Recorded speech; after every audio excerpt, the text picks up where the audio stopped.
নমস্কার, S Bangla news online খবর সব দেখাবো আমরা।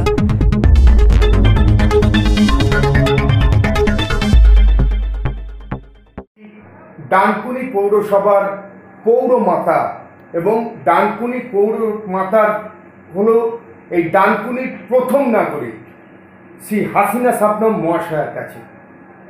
উনি এই অঞ্চলের সবাইকার প্রিয় মানুষ, কাছের মানুষ, কাজের মানুষ এবং প্রাণের মানুষ হাসিনা শাবনম মহাশয়। আচ্ছা ম্যাডাম, আজকে হুগলি জেলায় এতটা জয় জয়কার, বিশেষ করে পশ্চিমবঙ্গের অগ্নিকন্যা মাননীয় মুখ্যমন্ত্রীর আশীর্বাদ ধন্য হাসিনা শাবনম মহাশয় এবং অভিষেক বন্দ্যোপাধ্যায়ের সৈনিক বলতে পারেন কল্যাণ বন্দ্যোপাধ্যায় প্লাস রচনা ব্যানার্জি এবং মিতালি বাগ, এতটা জয় জয়কার, সেই হিসেবে আপনি কি বলবেন? আপনারা জানেন আমাদের অগ্নিকন্যা আমাদের মাননীয় মুখ্যমন্ত্রী মমতা বন্দ্যোপাধ্যায় মানুষের জন্য যেভাবে কাজ করে চলেছেন এবং তার সৈনিক আমাদের জনপ্রিয় নেতা অভিষেক বন্দ্যোপাধ্যায় মানুষের জন্য যেভাবে রাস্তায় নেমে কাজ করেছেন, রাস্তায় নেমে মানুষের জন্য তা মানুষের যে সাধারণ মানুষের যে পাওনা টাকা তাদের জন্য তাদের টাকা আদায় করার জন্য দিল্লির বুকে তিনি অভিযান চালিয়েছেন, তিনি বসেছিলেন।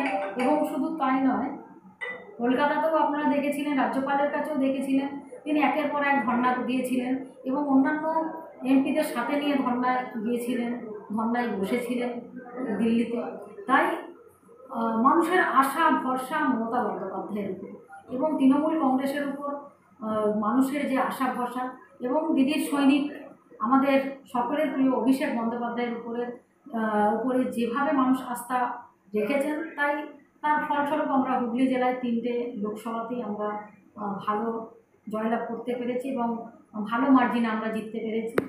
সেজন্যই মানুষকে অনেক অনেক ধন্যবাদ দেবো। সাধারণ আমরা তো মামাটি মানুষের সরকার, আমাদের সরকার, তাই আমাদের সরকার মানুষের জন্য কাজ করেছেন, সেজন্য মানুষও দুহাত ভরে আশীর্বাদ করেছেন আমাদের সরকারকে, আমাদের তৃণমূল কংগ্রেসের প্রার্থীদেরকে। কোনো ডানকুনিতেই আমাদের এমপি সাহেব বলেছিলেন, কোনো একটা সভাতে আপনিও অন দ্য স্টেজ বসেছিলেন, বলেছিলেন যে 4 তারিখে আমরা তার উত্তর দেব। রচনা ব্যানার্জি বলেছিলেন সময় আসুক উত্তর দেব। মিতালি বাগ বলেছিলেন তলায় আমার যে সমস্ত সৈনিক ভাই বোনেরা আছে তারাই আমার উত্তর দেবে।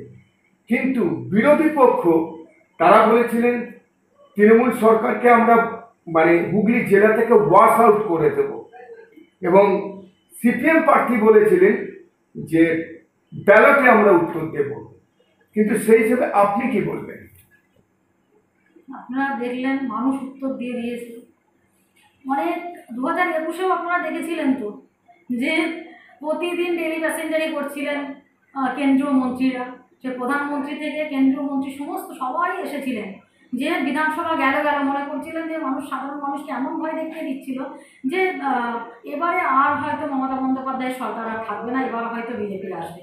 কিন্তু সাধারণ মানুষ অত বোকা নয়, মানুষের সাথে থেকে, মানুষের পাশে থেকে, মানুষকে 24 ঘন্টা 365 দিন পরিষেবা দেয় তৃণমূল কংগ্রেস।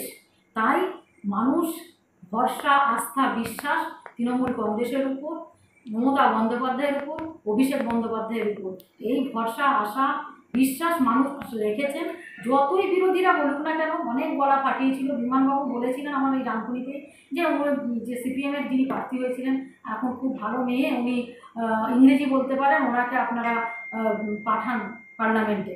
কেন আমি তো অন্যান্য জায়গায় বক্তব্য রেখেছিলাম যে তাহলে কি আমাদের প্রার্থী কল্যাণ বন্দ্যোপাধ্যায় উনি কি ইংরেজি জানেন না, না আমাদের জন্য বলেন না? উনি কীভাবে, বিমানবাবু কী করে বললেন যে আমাদের প্রার্থী ইংরেজি বলতে পারবে বলে আমাদের প্রার্থীকে পার্লামেন্টে পাঠাতে হবে?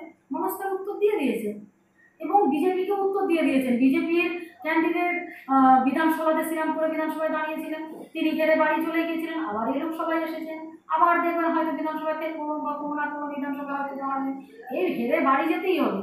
এর আগেও বাবিলা আইডিকে বাড়ি যেতে হয়েছিল। আপনারা দেখেছেন দেবজিৎ সরকারকে বাড়ি যেতে হয়েছিল, আপনারা দেখেছেন মানুষ উত্তর দিয়ে দেয় যে সাধারণ মানুষের হয়ে কাজ কে করেন। এবং এই যে 2011 থেকে আজকে 2024 যে উন্নয়ন 34 বছরে আমরা সেই উন্নয়ন ভাবতেও পারিনি, কল্পনা করতে পারিনি যে মানুষ কীভাবে এখন যেভাবে উন্নয়নটা পেয়েছে।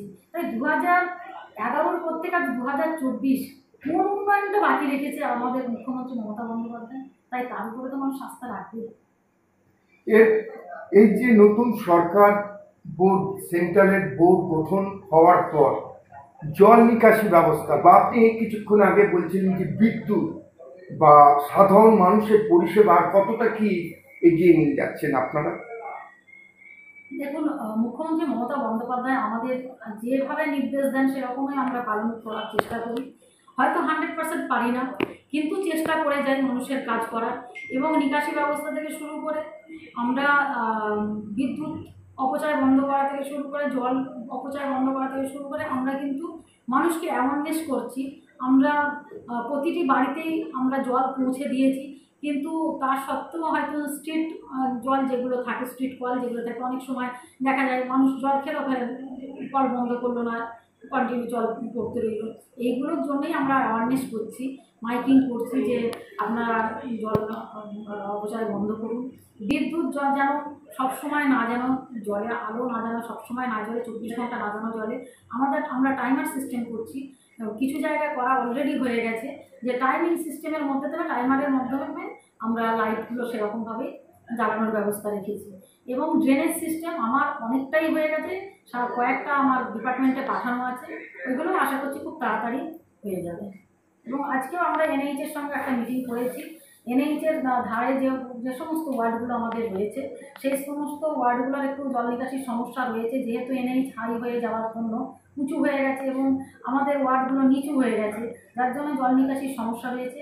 আজকে আমাদের ডিএম ম্যাডাম, আমাদের মন্ত্রী রাজারাম মান্না ছিলেন, আমাদের এক্সিকিউটিভ অফিসাররা ছিলেন, বিডিও সাহেবরা ছিলেন, বিএলআরও সাহেবরা ছিলেন, এনএইচের লোকজন ছিলেন এবং জেল দপ্তরের ছিলেন, এনএইচের পিডি সাহেব ছিলেন। সবাইকে নিয়ে একটা আজকে মিটিং হয়েছে যে এনএইচের ধারে যে সমস্ত ওয়ার্ডগুলো আমাদের রয়েছে সেই সাইডগুলো আমাদের ইমিডিয়েট ড্রেনেজ সিস্টেম করতে হবে। এবং তার সাথে সাথে আমাদের আরেকটা রিকোয়ারমেন্ট আছে, যেটা আমার মাইতিপাড়ায়, যেখানে আমরা চেয়েছিলাম যে সাবওয়ের জন্য, যদি সাবওয়ে নাও হয় আমরা যেন ফুট ওভারব্রিজটা আমরা যেন পাই, কেন অনেক মানুষ ওখানে আহত হচ্ছে, অনেক নিহত হচ্ছে, যার জন্য আমরা ফুট ওভারব্রিজটা আমরা চেয়েছি। আজকের মিটিংয়ে এটা আমাদের মোটামুটি একটা আলোচনা হয়েছে, আগামী দিন নিশ্চিতভাবে আমরা জানিয়ে দেবো। আপনাকে Times Bangla, Times nation, Naihati বার্তা এবং থেকে কিছুদিন আগে ঈদ গেল, সেই জন্য অগ্রিম শুভেচ্ছা এবং ভালোবাসা জানাই এবং সুস্থ থাকুন, ভালো থাকুন।